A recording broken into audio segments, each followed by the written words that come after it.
कर्ण एक महान योद्धा था, अर्जुन एक महान योद्धा था, ये हम कहेंगे, लेकिन हमें ये जांचना पड़ेगा कि कर्ण किस साइड था।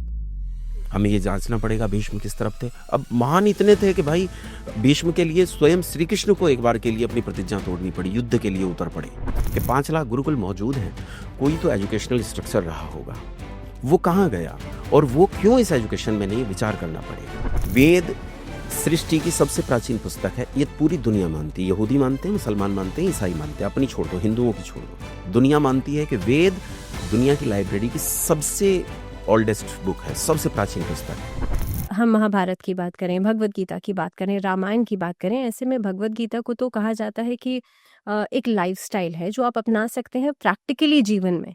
तो ये सब करिकुलम में ना होना कहीं ना कहीं पे आपको लगता है कि हिंदू समाज को या इस संस्कृति से जुड़े बच्चों को थोड़ा एक स्टेप पीछे कर देता है? अच्छा, मैं नाम तो नहीं लूंगा, इस देश का आज़ादी के बाद पहला शिक्षा मंत्री अंगूठा छाप था। अब जो आदमी एजुकेशन का मॉडल तैयार करेगा वो अंगूठा छाप है, तो कैसी एजुकेशन तैयार करेगा, है ना। वो तो उस एजुकेशन में विश्वास करता है ना कि हमारे महापुरुष ने, हमारे अब्बा ने जो है वो डंडी उठाई और चांद के 2 टुकड़े कर दिए, बाद में बताते नहीं इसीलिए किसने है ना। वो उस पे बात करेगा, वो उन चीज़ों पे बात करेगा जिन चीज़ों का विज्ञान से कोई लेना देना नहीं है, मैथमेटिक्स से कोई लेना देना नहीं है, वो उन पे चर्चा करेगा। वहाँ काल्पनिक बातें बताई जाएंगी। महाराणा प्रताप भी महान है और शिवाजी महाराज भी महान है और औरंगजेब और अकबर भी महान है। कैसे हो सकता है? कैसे हो सकता है? आप 2 कॉन्ट्राडिक्टरी, आप योद्धा के स्तर पे कह सकते हो कि 2 महान योद्धा भिड़े, लेकिन ये तो कहना पड़ेगा कि इनमें से कौन पाप करता, कौन पुण्य करता।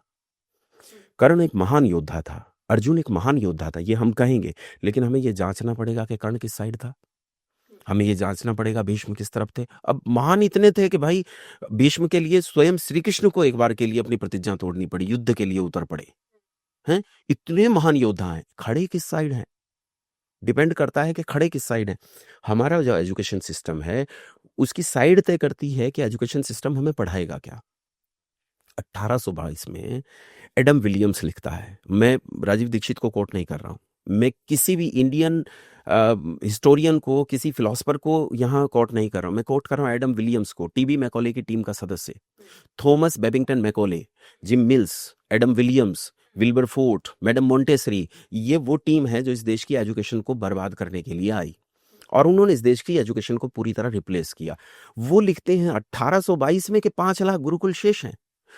कई सौ साल, 400-500 साल की गुलामी के बाद 53 यूनिवर्सिटीज, तक्षशिला, नालंदा, पुष्पगिरी, विक्रमशिला, नालंदा, वल्लभी, अयोध्या, प्रयाग, उज्जैन, काशी, इतनी सारी यूनिवर्सिटीज, 53 यूनिवर्सिटीज थी। इन यूनिवर्सिटीज के बर्बाद होने के बाद भी परिस्थिति यह है कि 5 लाख गुरुकुल मौजूद हैं, कोई तो एजुकेशनल स्ट्रक्चर रहा होगा, वो कहाँ गया और वो क्यों इस एजुकेशन में नहीं, विचार करना पड़ेगा।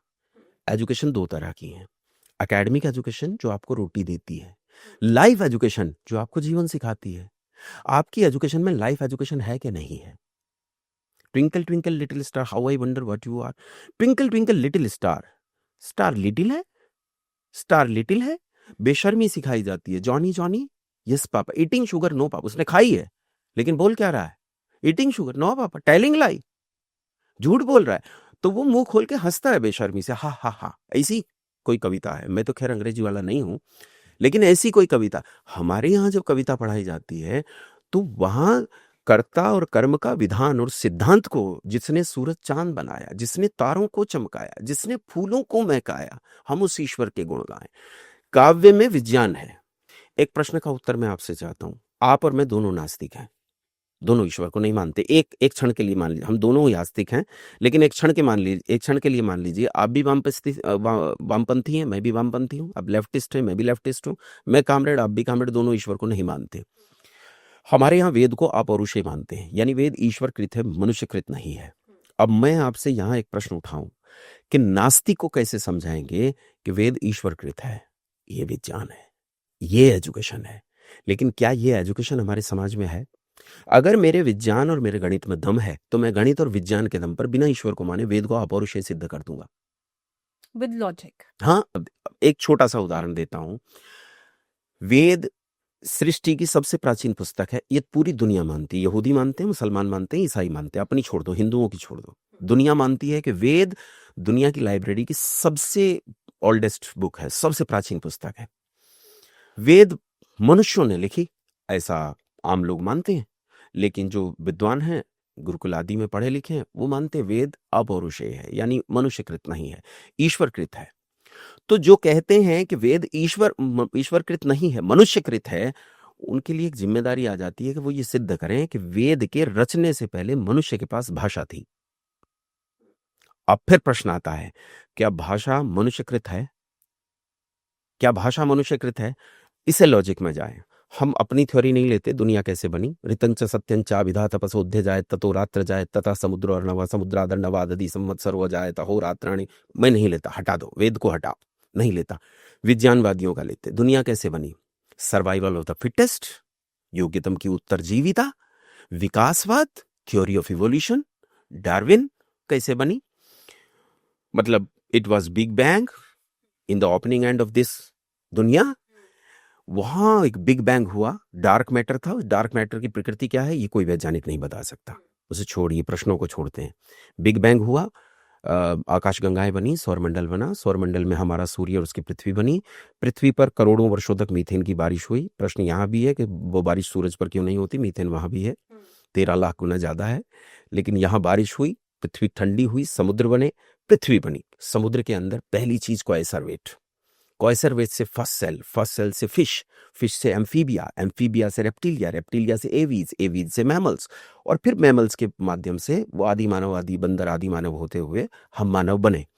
मैं पूछना चाहता हूं, क्या फिश के पास मानवों वाली भाषा थी? नहीं।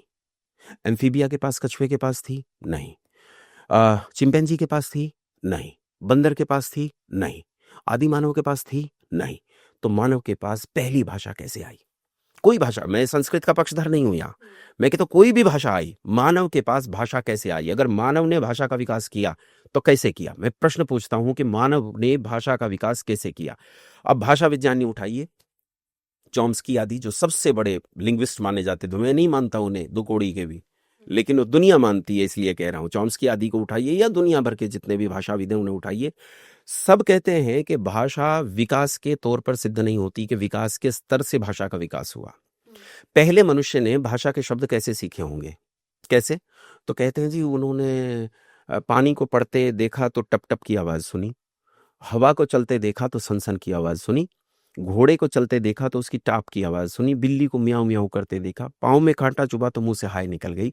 ऐसे शब्द इकट्ठे होते गए और भाषा बन गई। अरे क्या बकवास है! भाषा एक वृहद और विस्तृत और गंभीर व्याकरण लिए हुए है। आप समझते नहीं हो व्याकरण को।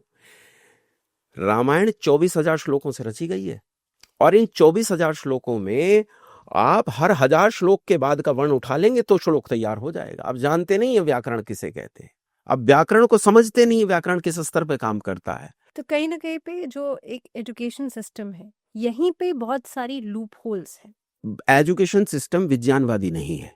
एजुकेशन सिस्टम किसी एक प्रोपगंडा के तहत तैयार किया गया है और वही प्रोपगंडा चल रहा है।